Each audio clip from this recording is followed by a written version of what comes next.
I have an amazing family. I do. My brothers are my best friends. My cousins are my best friends. In my ginormous family, it was me calling my mom, and my mom calling my aunt, and then my aunt calling me, and then my cousin. It was all these things, but it was also daily check-ins. It was also like my mom and my aunt working their schedule together so they can come with me.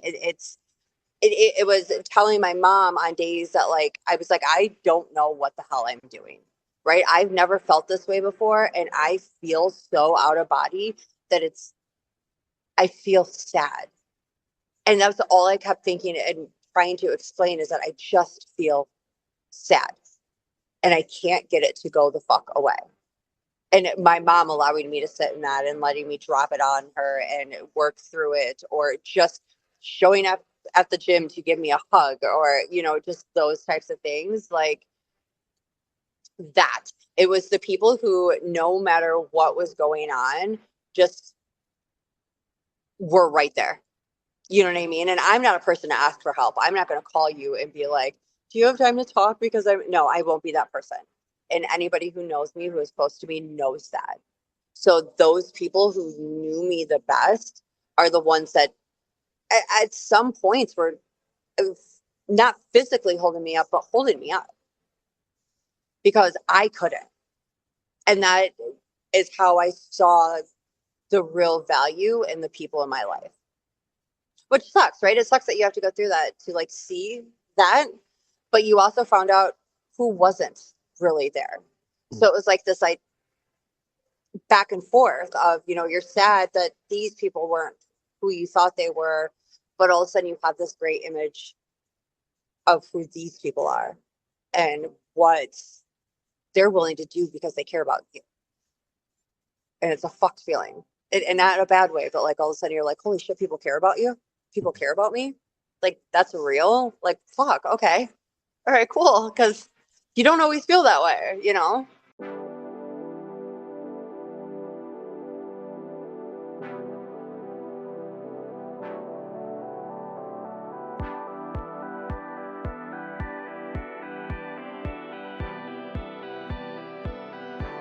Hello, everyone, and welcome to the Truth That Heals podcast. I'm your host, Ryan Anthony Hernandez, and today we have a special guest coming all the way from, well, honestly, I have no idea where she's coming from, but Wisconsin. I'm in Wisconsin. Wisconsin, and she is in the awesome, badass gym.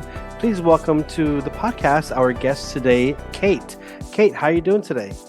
Good. I can't roll my R's like that. So You mean the way I say my name? Yeah, listen, my last name is Farley. Can you say my last name? Can you say Farley? I can say Farley, but like you would say it like a little spy, like a Farley. I mean, it doesn't have that same like It's like oomph. Well, welcome to the podcast, Chris Farley. Gosh, Kate Farley. We got a blooper reel. Welcome to the podcast. It's great to have you on the show.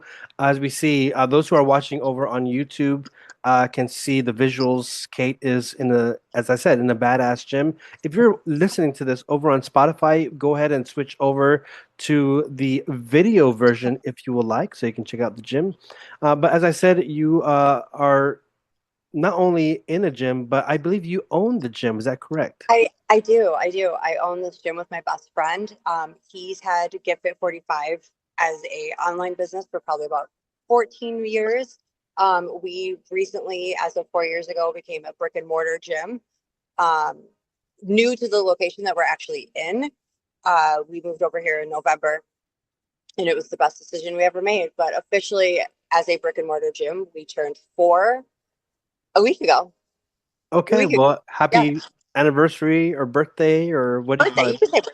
Happy birthday to the gym, to this whole business that you're doing. It's a lot of work, and work is something that we all have to do in our life to get to the next level. And you've done the work, you have the gym, but personally, is it just a business or is it also a lifestyle? Is fitness a lifestyle for you? Fitness is absolutely a lifestyle for me. It is one of the things. I call it therapy. There have been days where I have had some of the hardest workouts just working through the things in my brain. Um, there's no time limit on how long you can work out, right? So like if you need to push through something, this is like I say leave it on the gym floor. Leave it all on the gym floor. You can walk out feeling like a brand new person, like you just finished 10 years of therapy. Um, does that last? No, but it feels good for the moment and it works for the moment. So for me, it very much is a lifestyle. Okay, so 4 years ago is when you started the brick and mortar, the actual gym. But when did you start living that lifestyle? Is this something that carried from your childhood, or is this something that you achieved later in life? I've always been in fitness. I've always been an athlete. I'm the only girl of all brothers, so you learn real quick that you're either going to run and play or get left behind. So I've always been an athlete. At being an athlete and being moving my body is the one thing that has kept me sane. And I didn't even do like competitive sports. You know what I mean? Like, I mean, I guess I ran track. Track isn't competitive. You're really only competitive with yourself and your own numbers. You know, obviously you want to beat the person in the race, but like that depends on your speed, not anybody else's. You know, I don't have to rely on anybody else to get me there. I have to rely on me to get myself there. And that for me just transitioned into helping other people while doing something I love. And you said earlier that you have brothers. You're the only girl. Was there competitiveness amongst you all, or was it like a friendly?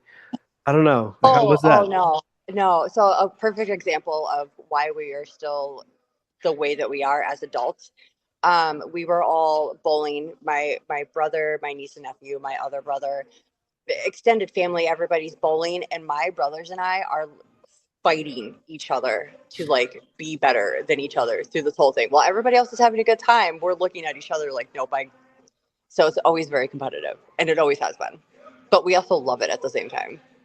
That's great because I see that. I mean, you have this energy. I mean, and also like I found you over on TikTok. You have this energy of you see something, or from what I assume, it's like you see something, you're gonna go for it. I mean, you're gonna achieve it. You're really goal oriented. But we're focusing on the fitness. Now, my next question is, when it comes to health, like what was your approach to that? Is there a certain diet that you followed, or are you like a typical American diet that has a lot of the processed and junk food? You know, if we're being real, I tell my clients this: don't eat like me. Okay. Don't eat like me. There are days where like I will go a whole day before I realize I haven't stopped to eat anything. There are days where I'm really good at keeping up with that every 3 hours. If I could have pizza every second of the day, I probably would have pizza all the time. So I tell everybody, don't eat like me. Okay, just don't. If your goal is to slim down, whatever, don't do what I do. Don't do what I do. So I guess you could say that it is very American in the sense that, like, listen, I will eat mac and cheese and chicken nuggets every day and be completely okay with it. It's ridiculous, I know, but um, it makes me happy. So I guess that's what it matters. But the thing is, you're not just sitting down, just eating, buckets No, of like fried chicken or pizza boxes. Of course, you do find that time to enjoy. It makes you happy, but you're also making a damn good job to find time to make time to exercise. Am I yeah, correct? yes, absolutely. I also think that, especially for a woman, we carry our weight differently, and our weight fluctuates so much for so many reasons.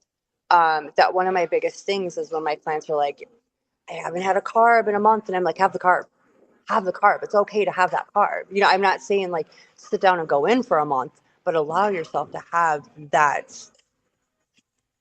like instant gratification. You know what I mean? Tell your brain that it's okay to have that, and don't beat yourself up if you do fall off for a few days or you do fall off for a week. Like, don't destroy yourself over that. It's stress will carry in our body in every way possible, right? And no matter which way, and no matter what type of stress, whether it's us beating ourselves up, whether it's environmental things going on around you, that stress sits with you. As a woman, it sits with us even harder. So I always let them know, like, first of all, don't look at the scale. I don't even want you to touch the scale. Base it off of how your clothes are fitting. Base it off of how you're feeling. But don't pull things out just like that and think that like those instant results are just going to happen because you just stopped doing Something that I'm hearing is that, uh, unfortunately, there are a lot of people out there who, when they are on their health journey, whatever it is, it can be losing weight or it can be adding muscle or even gaining weight. But sometimes what I'm hearing is that people, unfortunately, sometimes are torturing themselves, and you're giving them this advice, this guidance to not always have to get on the scale, but to have that grace and to, I guess, I don't know. Like for me personally, sometimes when I look at the scale, it gets discouraging. And you know what? The that. next day, I don't want to go back to doing my exercise. But when I do avoid the scale and I find myself in a good routine, I feel that I'm less stressed and I feel that my day is just a little bit brighter. I don't know, like why is that? How do you explain that? It's those endorphins. It's those good feeling, that serotonin that your brain is naturally going to pump out now. You gave yourself a little bit of that, like, that feel good, and it's like an instant dopamine that feels not wrong, right? So like there's that dopamine where it's like it's that instant reaction, right? It's that adrenaline. There's that type of dopamine, and then there's just that. How do I explain it? I don't want to say satisfying, but like it's like it scratches that itch enough for your body to like relax, right? To like fall into it and get out of your brain for a second and just let it be what it is. If that makes any sense whatsoever. Yes, I'm following. Uh, so, Okay. so something that's really cool about you is that you do take your fitness seriously, as we can see, but also you approach it with grace and, with the eating, for example, not allowing oneself to be tortured by the struggles. But my question for you is, uh, with fitness, with like the exercise, and with like the eating journey, have there been times where where you've encountered a moment or moments where it's almost been like a torture for you? And if so, how were you able to overcome that? I mean, I'll be very honest. I have I think most of us in the fitness industry have this, but I think a lot of people have it, honestly. Uh, just body dysmorphia in general, right? Where like you hit this like goal, you to everybody else's eyes look amazing. They can see the change, but that's not what you see when you look at yourself, right? You see a totally different person. You see the person who still needs to work on this. You don't like the way that this looks. It's this like it destroys you. And I will be very honest, I go up and down with it on a regular basis. I have days where I can look at myself and be like, yes, girl, yes, you did that. Good for you. And then I can have days where I'm like, bitch, put a bag on your head. What are you fucking doing? But it's honest, and it's honest. And I've learned recently to force myself to sit in that place when I'm there to work through the uncomfortable, right? I don't, I used to seek it from like outside validation where like I needed that, like, tell me, tell me that like this is working out okay. Um, and I realized that it doesn't fix it the way that I needed to be fixed. You know what I mean? It's not myself telling myself that. So now I'm forcing myself to, like, when I don't like the thing, I sit and stare at it. I sit and stare at it until we become fucking one, because it's the only way that I'm going to accept the things that my body has been through and what my body is capable of. At the same time, it's doing it and not comparing yourself to everybody else, which is hard as shit. It's very hard not to do, especially in the world of social media. Personally, like I follow your TikTok, and yes, there's one side that is focused on the beauty of fitness, exercise, but also we see another side, a deeper side that focuses on another health challenge. Can you share with us what it is? In July or August, I was diagnosed with stage 3 cancer. This is something that honestly had been undiagnosed and misdiagnosed for probably about 2 or 3 months before I finally got the right answer.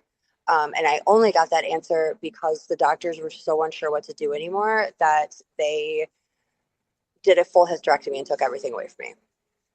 Um, Only to find out that I could have kept all that because with having stage 3 cervical cancer, there was a giant tumor, and then it had also attacked my lymph nodes. Um, Being that I was essentially hemorrhaging for 3 months, my body was already weak by the time we got to that point. My hysterectomy was supposed to be just a laparoscopic in and out, and ended up having to be a C-section because everything was so destroyed and so full of cancer. Um, but with that, and I think we talked about it when you were in my live, I never stopped working. The only time that I was not working is when I had my surgery. Through all of treatment, through all of radiation, I still managed to make sure that I was here in the morning and that I came back after treatment. Because even if I could get in a little tiny workout, I was at least trying to keep my body moving. Because I didn't, if I stopped moving, I felt like I was giving it power. If I gave in to like the fatigue or the way that I was feeling, I was giving it power. So the gym is where like I said, I left it all on the floor here. Wow. So when you heard the news, were you surprised or were you not shocked? Um, so it's weird. So after my hysterectomy, I didn't hear from anybody for 2 weeks. Okay, my doctor, I guess, had decided to go out of town. Nobody called me for a follow up. I got nothing. When she finally called me and she said, unfortunately, it is cancer. From the testing that they did, I lost it. Okay, I completely broke down. I completely lost it. Everything runs through your brain, right? Because at that point, you don't know what stage you're at. You don't know what's next. You don't, it's just that word is terrifying. And we've been taught to believe that, right? We've been taught to believe that like cancer equals death. Mhm. If you make it out, you're lucky. We are lucky, but at the same time, when you hear it, that's the first thing you think. You don't think of the get out. You think that the only way out is through dying.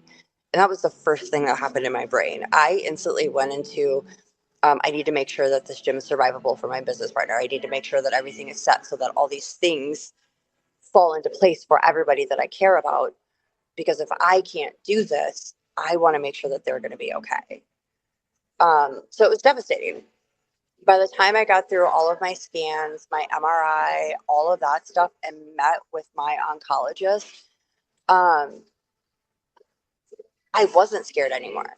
And I don't know if that makes any sense at all because it wasn't like he was telling me good news. That's when I found out my staging. It's where I found out like and the only thing I could think of when he told me that I was going to go through all of this stuff, I looked him dead in the eyes and I was like, so am I going to lose my hair? I was like, I know that sounds fucking vain and I know you just told me a lot, but like, that's more like, is that happening too? Because I feel like, can we have a give and take in this? Y'all just took Uh, everything else from me. Let me keep my hair for a second.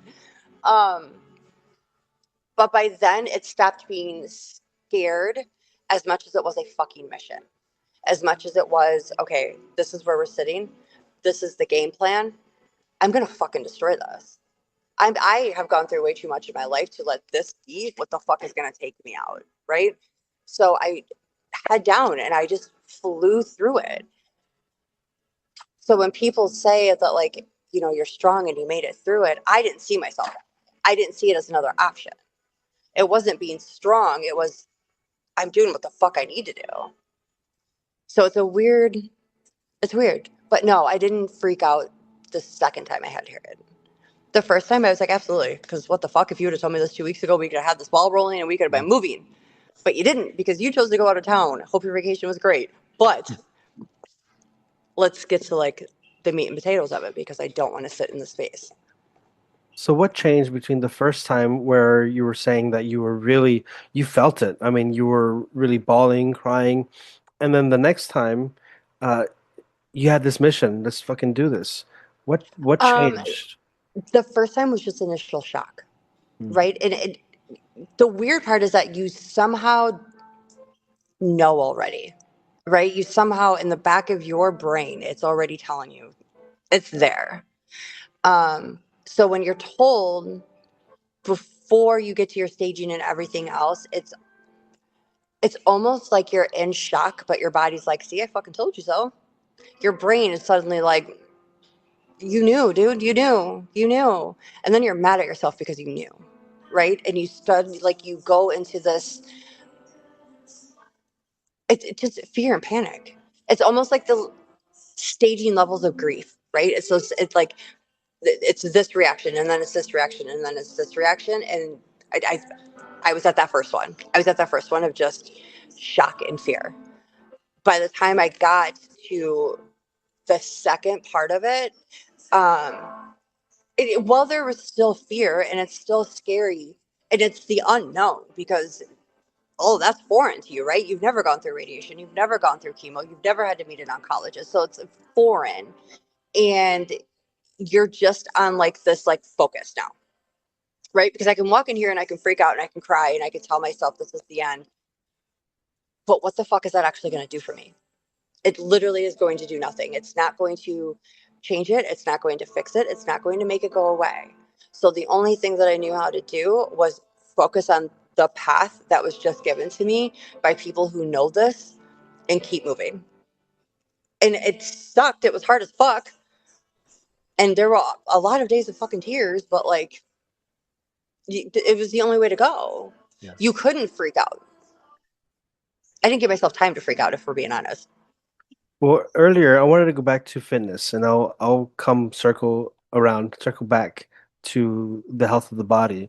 But when it comes to fitness, you were sharing that even as a kid, you were competitive. You were trying to beat your bros, and you were trying to, what do you call it?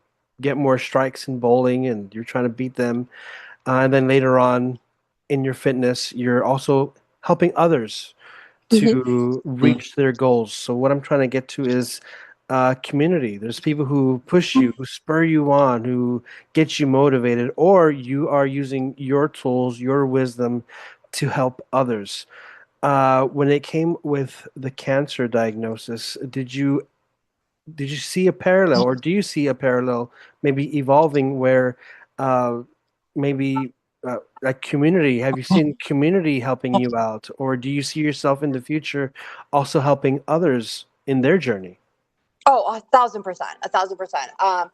I, I, I've said this since I figured out what this was essentially, but I know that my mission on this earth is to help other people, whether that be into fitness, whether that be helping them through this journey through fitness, um, with their own battles, whether it be children who just didn't or don't have that support that you should have, but this are the things you want to do.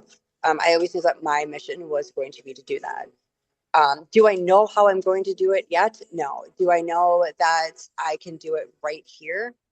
I think that when I have my members come in or future members come in with an autoimmune disease, or maybe they have their own battle and this is where they're at. Um, it it's when I tell my story or when I let them know that, like, hey, listen, I've gone through it too. You know what I mean? And like, this is where we're at. Um, because it does feel so lonely sometimes, that to be able to know that, like, listen, there's somebody else standing right next to you who felt the same things. It helps motivate you a little bit more, or makes you feel a little bit safer to push, right? And I think that that's that key word, is feeling safe enough to push. Well, my next question for you is when it comes to fitness, you're able to go to the gym. I mean, you own the place, and if someone is struggling, you're able to help them as well.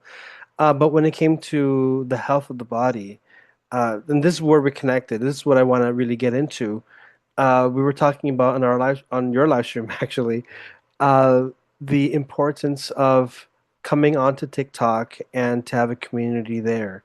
Um, how did that even get started? Like, how did you find the, I don't know, inspiration or courage or however you want to describe it, but to share your story over on TikTok? Um, if I'm honest, I didn't. I didn't right away. When it came to my health, I sat on that for a while. I think people who knew me or had been following me for a while in my lives saw that something was wrong because you could physically look at me and see it, but I wasn't talking about it. I wasn't, because I think that like I needed it when you're on social media and when you're on live, you're putting yourself out there in such a way that to turn around and tell them that part too, it was like I needed to hold on to it to make it make sense in my own brain before I threw it at a bunch of people who, God bless them, everybody wants to help, but everybody's, well, did you try this? Did you do this? And you should eat this. And have you slept? Like, is it like all these things that like I just didn't want to hear. Yeah, I did. There's nothing. And okay, listen, if anybody out there does this, I don't mean it in a bad way whatsoever. But if somebody tells you that they have cancer, please don't tell them what they need to start eating or the things that they should start supplementing to get better because it cures something, because it fucking doesn't. And all it does is irritate us because we're already just trying to live. So please stop telling us what to eat. Okay? Thank you. But No, I hear you because like I have my own journey. I don't know how much you know, but when I was getting my story out there, there were people who probably have the best interest, but it's like, okay, you're being preachy. I don't know who the hell you are. You don't know exactly my case. My story isn't your story. yes, Maybe it worked for you, but I don't need to hear this right now. even with my own like just personal life in general, I keep it very quiet on social media. Because again, people with the best interest don't always give the best advice. Best interest doesn't mean that like you're a therapist or somebody who needs to be giving advice, right? But I also realize that I'm putting myself out here, so I have to be a little bit human for that. So they get bits and pieces, but not a full version of me because I need to be able to keep some things close to my chest. They know about my childhood to a point. They know about, things like that to a point. My cancer story, however, when I was ready to talk about it and opened it, there was no going back once I opened it. I think the hardest part, besides the people with the fucking diets of everything I should be eating, um, a lot of people were mad at me that I made jokes about it. I did. Listen, you give me trauma, I'm going to find a way to make an excuse about it. Okay. I make jokes about my dead dad on a regular basis. You think I'm not going to make jokes about cancer? I'm going to make jokes about cancer. I would go into battles and be like, you guys should let me win. I have cancer. Like, what do we want here? When you say battles, what do you mean? Like at the gym? Or what do you mean battles? No, like on TikTok when you like TikTok battle. Okay. And I Other don't than do it anymore. I don't battle anymore at all. I actually despise it. But on TikTok, or I would say something and be like, "Well, I'm gonna die anyway, so let's just get this out here." And people would get mad at me for those jokes, but let me have it. Let me have it. Let me grieve this and go through this how I'm going to do it. Is it mentally okay? Probably not. Probably not. But listen, I fucking laughed, so that's all that matters. So you do encounter people who, like we mentioned earlier, they have, like I mentioned earlier, they have the best intentions, but sometimes, unfortunately, it doesn't land. Like a joke, like maybe your joke doesn't land good for them. Well, Hmm. their good intentions don't land good for you. Uh, but putting that aside, has there been a benefit to going on TikTok, to doing your lives, to sharing not only your fitness journey but also your health journey? I always say to my lives, to the people that are in my lives, that I actually feel it feels almost therapeutic to just come and drop it all on a bunch of strangers and get out. You know what I mean? And granted, like these are people who have been coming to my lives for 2 years, most of them, but it's like I don't have to hear you. You can type all day, but I don't have to hear you. I can ignore what you're typing, but like it's almost like I can just come and word vomit all of it out, work through whatever feelings I'm having. It's like therapy in a sense. And that's kind of what that's what I started using it for when not for my fitness journey. Because for me, that's just, if you want to like ask for advice and stuff like that, I'll give it to you. I do post about it every once in a while, but usually it's just some guy who's like flexed for me. and it, so I don't really get into it a whole lot. What the heck? It's just so true. It's so like yesterday, what was it? You look strong. I'm sitting down doing nothing. What do you mean? Yeah, but it's always that. My cancer story though, it has in a weird way and not really a weird way, it has let other people either like, my grandma passed away from cancer, or, I had cancer and this is, like it allows people to talk about it in a way that I don't think that you normally would. You wouldn't walk up to a stranger and be like, "Hi, I'm Kate. I just beat cancer," but when you're doing it in my chat, you are doing it to strangers. So you are putting it out there and you are essentially starting to tell your story. Because then everybody starts having a conversation and it kind of goes and it stops being about me and allows everybody else to talk. So when you were talking about your cancer over on TikTok, was this while you were fighting it, or was like what? When did you start doing it? I think I told my chat literally the weekend before I started treatment. They knew that I was having surgery. They didn't know why. But the weekend I started treatment on Monday, and I want to say I told everybody Sunday. And then the rest of my social media literally didn't find out until my first week down. They had no idea. And it was just because I put together a whole like my day going through it and dropped it. Like, here we go. Yep, this is happening. What you were saying a moment ago, that it almost felt like kind of like therapy to get out there and to Mm-hmm. just to speak it, and not to listen to somebody preaching to you. But sometimes, of course, you get those comments. But it felt good to get it out there. If you did not have social media, like let's say this were like in the 90s or 80s, whatever, and you didn't have these tools, is there a friend that you have that you could have or you have been able to just unload with in You know, person? I'll be very honest. I have an amazing family. I do. My brothers are my best friends. My cousins are my best friends. In my ginormous family, it was me calling my mom and my mom calling my aunt and then my aunt calling me and then my cousin. It was all these things, but it was also daily check-ins. It was also like my mom and my aunt working their schedule together so they can come with me. It was telling my mom on days that like I was like, I don't know what the hell I'm doing. Right. I've never felt this way before. And I feel so out of body that I feel sad. And that's all I kept thinking and trying to explain is that I just feel sad and I can't get it to go the fuck away. And my mom allowing me to sit in that and letting me drop it on her and work through it, or just showing up at the gym to give me a hug, or just those types of things, like that. It was the people who, no matter what was going on, just were right there. You know what I mean? And I'm not a person to ask for help. I'm not going to call you and be like, do you have time to talk? Because no, I won't be that person. And anybody who knows me, who is close to me, knows that.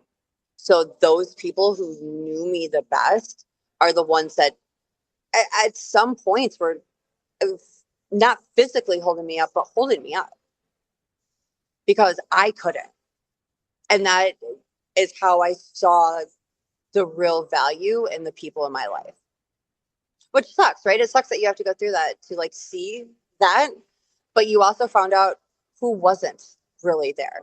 So it was like this like back and forth of, you're sad that these people weren't who you thought they were, but all of a sudden you have this great image of who these people are and what they're willing to do because they care about you.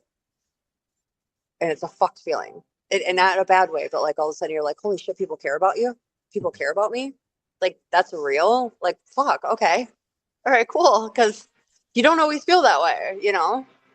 Something I'm getting from this is we are not alone.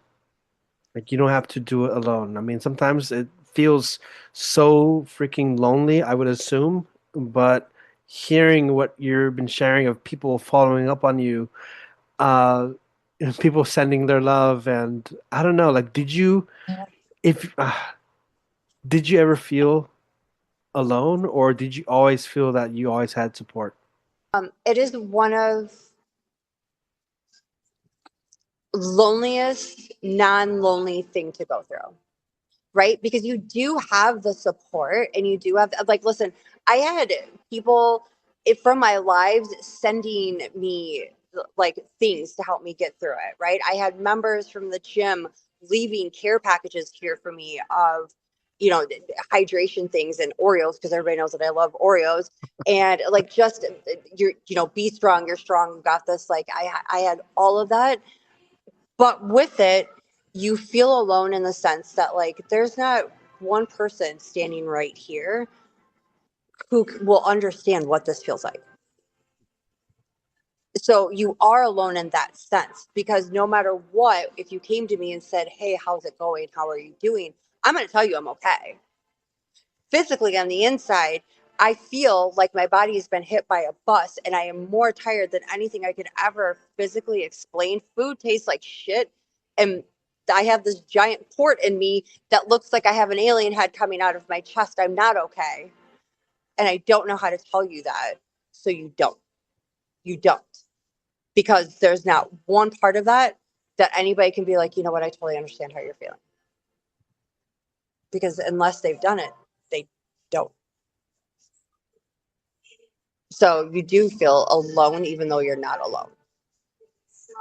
And how do you get through that? Because, and I also just add, because before we started recording, you were sharing that there's so much more to your story. Unfortunately, we don't have enough time to cover all of that. But Kate, you're one hell of a woman, and you have a strong ass mentality, mindset to. And I was talking about this earlier with the gym, and having that go getting and that competitiveness. But you're getting through challenge after challenge throughout your life, and you're going through this. Many people, unfortunately, not only are lonely, I mean, yes, there's loneliness, but there's also that struggle with the mindset. My question for you is, what have been the tools that you've carried not only through this cancer, but throughout life that have helped you to keep going forward? I think about this a lot, because I've never been the person that my friends will tell you I give the worst advice. You're like, if some guy does you wrong, I'm like, burn his fucking house down. You know what I mean? So like, I'm very like, I'm bad at that. With that, I'm also bad at taking advice. And I think that I, I don't, I don't know if this is going to make any sense, but I don't see myself that way. Okay. I don't see myself as strong. I don't see myself as like being able to look back and see the things that I've gotten through to get me this far. Um, I see a person who was given no choice but to keep fighting. Um, could I did every crossroad in my life given up and been like, you know what, I quit. This is it. I could have, but there is so much more that I want to do and I want to accomplish that not fighting isn't an option for me. But with that, I don't consider myself strong. I am a giant fucking crybaby, and literally anybody who's listening to me who knows this is going to tell you that. I call myself a crybaby gangster on a regular basis. I will cuss you out and cry in a corner. Like, it's just very sensitive. Um, but I've never been able to consider myself strong. When people say it to me, I say thank you, but I don't always agree with it because I don't always feel like I've gone through the things in a proper manner or in the right way. It's almost like I've just kind of done it. Well, instead of strong, do you think that word could be substituted for perhaps something like resilient or persevering? Um, resilient, resilient. I'm resilient like a fucking cockroach. Like, you just can't get rid Cockroach? of. Can you choose Yeah. a better like? No, because listen, you can't get rid of cockroaches. All right, the shit can keep falling on them, and they can be smashed, and all of a sudden, them little fuckers are getting up and running. So no, like, do I think I'm a cockroach? No, but I am resilient. I am resilient. Okay, well, hey, thank you so much for sharing about your journey, about what you've been through, what you've overcome. If I can ask, where are you now in your health journey? So as of right now, I don't get to consider myself in maintenance. My scans are clear. My doctor was very honest with me that there is a 4 out of 5 chance this all comes back. So I'm living in the now.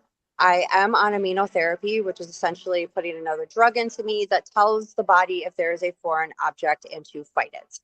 Okay, it's not extra white blood cells, it's nothing like that. The side effects still suck, but they're not nearly as bad.